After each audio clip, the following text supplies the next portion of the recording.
Hello and welcome to Nutrition and Alternative Medicine. I'm JJ Flizanes, your host. Thank you for downloading today's show.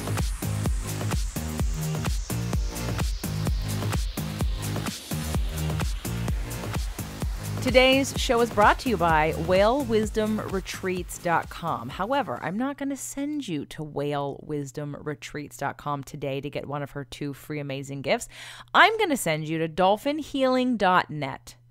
Anne Gordon runs the Whale Wisdom Retreats, and Anne does a free dolphin healing session remotely at the end of the month every month. And I want you to experience her. I want you to experience it. If for nothing else, it's like a guided meditation, but you'll get to really see and understand Anne on a different level and experience her, so that way you can see why you want to go on a Whale Wisdom Retreat.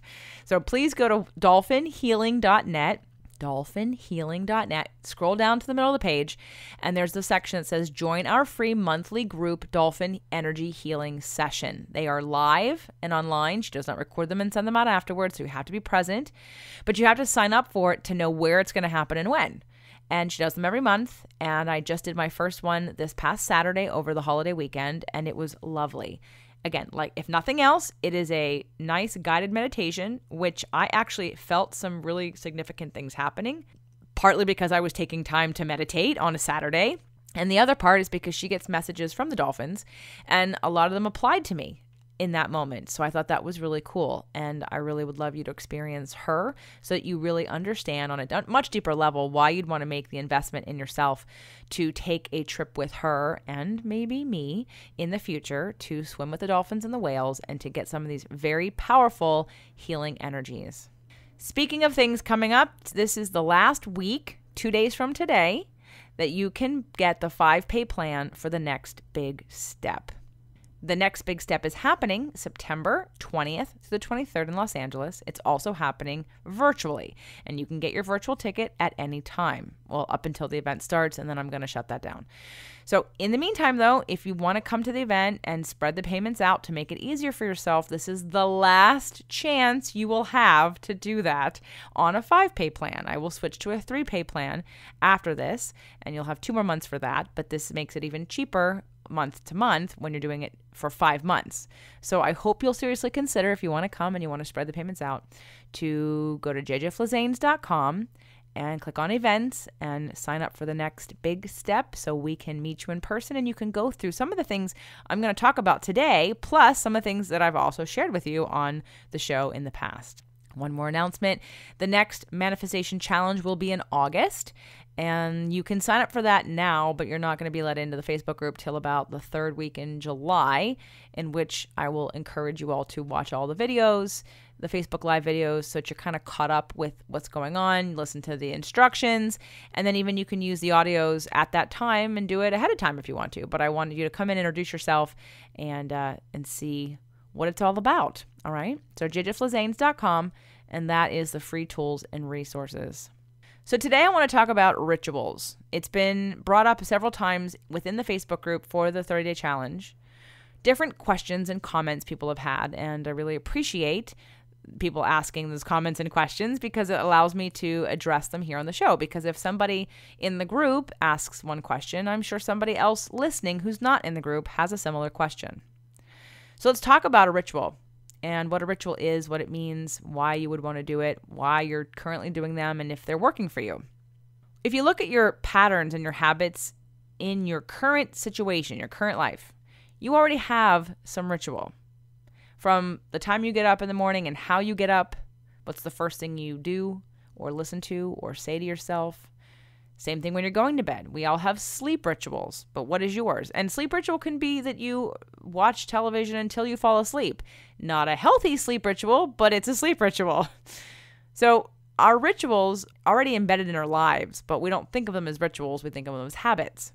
And if you take a second to actually consider the word ritual, it has a more elegant and meaningful, maybe even important, or tradition and or intentionality to it. So I'd like us to start looking at where we can add more of that in our lives through the rituals that we already do and through creating new rituals and why you'd want to do them in the first place. Before recording the show today, I've had a interesting day. I started the day out and had a healing session with Lisa Thomas, which you've all heard on the show if you've been around for a little while. She will be also at the Next Big Step, clearing inherited emotional DNA at the event. It's included in the ticket. And you can work with her for a JJ special price if you go to healwithlisa.com. But Lisa and I did an in-person session. She also does them on the phone, which is as effective. She just happens to live close enough where I can go to her. And it was a pretty powerful healing today. And what it did was remove and release some things from me that have been there for a while.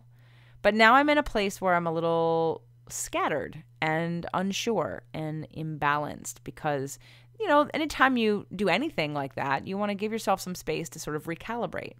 And I didn't give myself that space. Right after the session, I ended up working with a client. And then after that, I went food shopping. And then I went and stopped and got something to eat. And then I went to another store, like a spiritual store, to get some fun stuff. I got some facial products. And I was a little bit in traffic. And I was running out of battery on my iPad. So I was not in a very centered place at all. And if we get into the momentum of life, which half the time you can't really avoid unless you work for yourself and you're highly conscious and deliberate about your energy systems, we get into the momentum. And momentum exists. I think we've talked about it on the show before. I know it's in my book and in my products, but momentum exists around you and you're always in some kind of momentum. But understanding what kind of momentum will help you to figure out what to do about it if it's not working for you. What often happens is we find ourselves in a really negative momentum, which is when we want out of it. And we realize we've gone down the rabbit hole so deeply, inspired by either things on the television or family members or a trauma, and then our own brain creating a story and then enforcing it by looking around and identifying and getting in the same frequency as those other negative things around us. And so we're so on the downward spiral that we want out of it. And we often think that as long as I just acknowledge that I want to feel good right now, it should be easy to take this 100-mile-an-hour snowball rolling down the hill and somehow stop it and reverse the direction. It's not going to happen. So the key to reversing your momentum is to not worry about reversing it. It's to slow it down. It's to slow it down and get into a neutral place. And rituals can help us do that. Rituals can disrupt that negative patterning that you're already going through to bring you into an ease, into a trust, into a new state where you can find your balance in the neutral, in the non-resistant state. That's what meditation is for. We don't want to live in a state of meditation. We want meditation to help catapult us into a state of passion and joy and love and freedom. We're reaching for those better feeling places, but we're not going to be able to get there from despair and depression and anxiety and worry. We can't make that leap with that 100-mile-an-hour snowball rolling down the hill. There has to be a neutral place first to allow ourselves to tap into the well-being that is already ours, to tap into the perfection that already exists around us, that we're the frequency that we're just not in yet. So using a ritual, I find, can help slow down and sometimes cease that negative momentum and get you into neutral. Which then, from neutral, if you just allow yourself to let go, you will float. You will allow life to bring you to a new place if you don't resist it. If you don't continue the same patterning of looking at things and telling the same stories. If you can really get into neutral, a neutral mode of non-resistance to anything, and no stories or triggers or traumas in that moment, you will be inspired to start creating momentum forward and more in a positive direction. So what's some of the rituals that I use? Well, before even recording this today, to cleanse up my energy a little bit, I lit a candle. That's the first place I started. And I've got a candle that I'm lighting right now that's about abundance. And the only reason why I chose that one is because literally it's sitting on my desk. But it's a great reminder that I'm already abundant and that you're already abundant and that it's not about necessarily what is right now, what's showing up in your bank account, what's showing up in your life in terms of love. It's the idea that abundance exists for you. And we want to get into alignment with it so that it can be experienced. in 3D because it can be experienced without having it. And that's a really important part of law of attraction I think everyone needs to understand. So no matter what it is you're reaching for, let's say it's health and weight loss. If you cannot activate the feeling, if you cannot believe 100% that it's possible, if you cannot practice appreciating it before it comes, we cannot get it because we haven't created that pathway to experience it. Does that make sense? You have to be able to tap into the idea of it because thoughts create things. It has to be a dream. It has to be a thought. It has to be a vibration and a reality first in a non-physical state to create the pathway for you to have it in a physical state. So I lit a candle and then I burned some Palo Santo, which is a piece of wood that smells really good that has cleansing properties. And there are other ways to cleanse with fire, like sage. I will do a show on feng shui space clearing because I'm getting ready to do one myself in about a month. And I'm going to be cleansing the energy all around me. And it's good. I do it at least once or twice a year anyway, but I'm going to do one sooner. So if you're interested in seeing it or having me do a video on it, why don't you get in touch and let me know? I'm definitely going to record a podcast about it so you'll hear about the steps. But if you want to see or experience any of it on a video form, I need to know that before doing it. Okay? So just be in touch with me however you get in touch with me and let me know. So I've got the fire cleansing energy going on with the candle and the Palo Santo. And then I have a selenite stick. And selenite is a crystal, and it's a very cleansing, energy neutralizing crystal. And I took it and sort of waved it around and wrapped it around my back. And I actually had it at the event as well, at Releasing What Weighs You Down. And I'll have it again at the next big step. And you'll know all about this stuff at the event because we do all of the things I'm telling you at the event. But you don't have to use selenite, and you don't have to use any crystal if you want to. But I've had questions in the Manifestation Challenge about crystals, and I'll do another show, and maybe I'll have a guest on who knows more than me, much more than me, about crystals, because I'd love to educate you on that as well. And it's really, there's a lot. You can buy a book that's very thick about all the kinds of crystals and healing properties of different stones. And while I want you to get more involved in crystals and healing energies in things like stones and Himalayan salt lamps, I do want to point out that for those naysayers who think this is all woo-woo bullshit, think about the placebo effect. If you believe it, if you want it to be true, because of that desire, you already create a new neural pathway that can allow it to be. You already reach for a frequency higher than you're currently living, and because of that, you will experience something different. Whether it's actually the crystal, the Himalayan salt lamp, or a stone, doesn't freaking matter. Because as long as you want it to work, you open up a channel for it to work. Okay? So just keep that in mind for any of you that are absolutely listening to the show that think I'm crazy. I'm not. And I'll bring on other people who can prove that. But again, the placebo effect is as real and can be as real as something that really does have healing properties. In fact, if you have something with healing properties and you are unaware or not open to it, then it's no better for you than something that has no healing properties that you have a placebo effect with. If you have resistance to something, you can't even experience the power it may have because you have resistance blocking it. All right, so I've gone over crystals a little bit, which we'll go over more. I went over candles and Palo Santo and smudging a little bit with sage, which I'll tell you about at another time, and meditation. We talked about meditation being something to bring you back into neutral. So I've often said, maybe on this show or just in some of my Facebook posts, the difference between prayer and meditation. Prayer, people understand or visualize when you say that someone on their knees begging or pleading or asking from God or the universe or source for something. Meditation is where you get your answer. So no matter if you're on your knees or not, we all every day are asking for something. We're asking for an improvement in some area of our life, whether you're conscious of it or not. In fact, someone recently has experienced some change and transformation that they weren't sure they asked for. But we're always asking because you can't be a vibrational match to it if you're not asking. The difference is whether or not you're aware you're asking for it. I have asked very specifically for things in my life, so when they show up, I recognize them very quickly because I've asked for them. Now, there are times as well, like for instance, I interviewed Harville Hendrix, who created Imago Therapy. I'm going to have that show released in the next couple of weeks.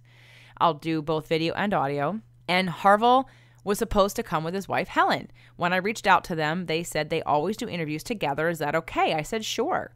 Now, I didn't really want Helen at first, not because I have resistance to her, but because I had an affinity for him. I don't really know her work differently than I know his work. And I wanted to have a conversation with him. But I was happy to have both of them. That was totally fine. Well, we get to the actual day of recording, and he gets on the line and says that Helen had had an emergency. And did I still want to record? It's just him. Well, of course I wanted to record. That's exactly what I wanted. And now I get to record with both of them later. And I get to meet her and experience her instead of trying to meet both of them at the same time. I wanted to build a real relationship, and I felt like I did a better job of that one-on-one instead of two-on-one. So I manifested this opportunity, but I didn't have any resistance to the first part of it. So I recognized it when it came that I did it, that I helped create this because that's exactly what I wanted.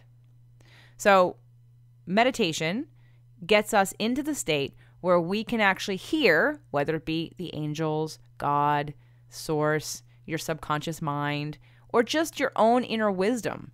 You can't really hear the answer if you don't be quiet. So meditation, for some of you, maybe you just, instead of thinking about it in terms of meditation, maybe you have resistance to meditation.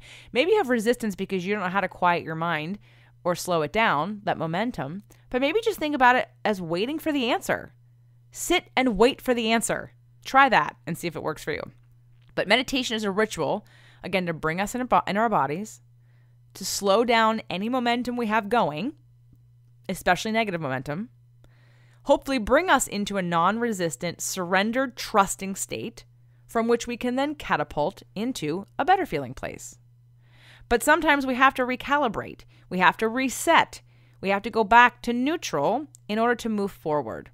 Because if you don't do these things, you get caught in the universe, in the world, in the consciousness that we live in right now, and everybody else's crap. And then we want to be victimized and say, well, but this is what's on the television. This is what people are talking about.